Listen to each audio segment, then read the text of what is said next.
in a chilling revelation that has sent shockwaves across the nation.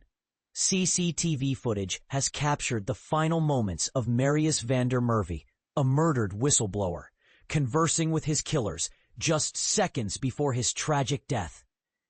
This haunting scene raises more questions than it answers, leaving us to ponder, who would silence a man who dared to speak the truth? And this is the part most people miss, the intricate web of corruption and retaliation that led to his doorstep. Marius van der Merwe, known as Witness D at the Madlanga Commission, was gunned down outside his Brakpan home this weekend in a brazen attack witnessed by his family. The footage reveals a desperate struggle as he attempted to draw his own weapon, but it was tragically too late. His assassination came just days after he testified about the torture and interrogation of a Mozambican suspect at an unofficial site in Brakpan. Van der Merwe alleged that a group of Ekurhuleni Metro Police Department EMPD officers, alongside private security, were involved in the man's death, using brutal methods like tubing, a form of torture. He claimed he was coerced into disposing of the victim's body in a dam, a burden that haunted him until his final days. But here's where it gets controversial. While some hail Van der Merwe as a hero for exposing corruption, others question whether his past involvement in these acts tarnishes his credibility. Did he seek redemption, or was he merely trying to save himself?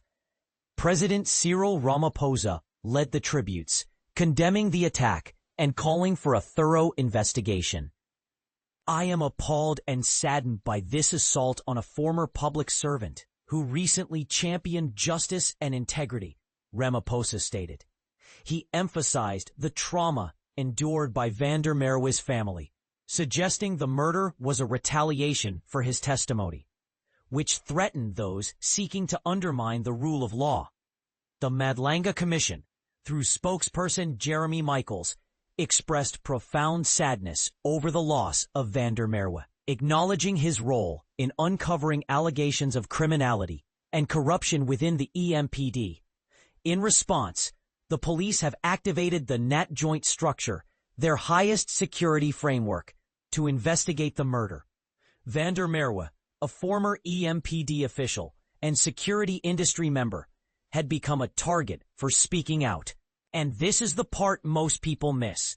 His close friend, Superintendent Jacques Vorster, revealed that Van der Merwe had long been tormented by his role in the suspect's death.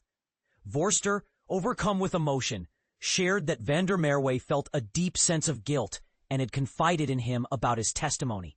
He wanted to get it off his chest, Vorster said, adding that Van der Merwe had previously reported the incident to EMPD and the police, but to no avail. The two had bonded while working together to combat illegal mining in Brakpan, forming a tight friendship. He didn't have a scared bone in his body, Vorster recalled, highlighting Van der Merwe's courage despite knowing his life was in danger. Vorster believes Van der Merwe suspected his attackers, as the CCTV footage shows him engaging with them moments before the shooting. He reached for his gun, but it was too late, Vorster lamented. The loss of his friend, whom he described as a brother, has left him devastated. Van der Merwe's family, including his wife and 2 young sons, are struggling to come to terms with his death. His wife, who supported his decision to speak out, knew the risks he faced. None of us saw this coming, Vorster admitted, adding that they believed he was no longer in immediate danger after completing his testimony. Here's a thought-provoking question. In the fight against corruption, are whistleblowers like Van der Merwe martyrs or flawed heroes? His story forces us to confront the complexities of morality and justice. Van der Merwe's legacy is one of courage and conviction, but it also raises uncomfortable truths about the systems that allowed such atrocities to occur.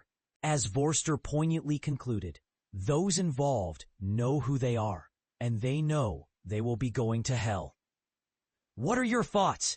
Do you believe Van der Merwe's actions justify his legacy, or does his past complicate his role as a whistleblower? Share your opinions in the comments below.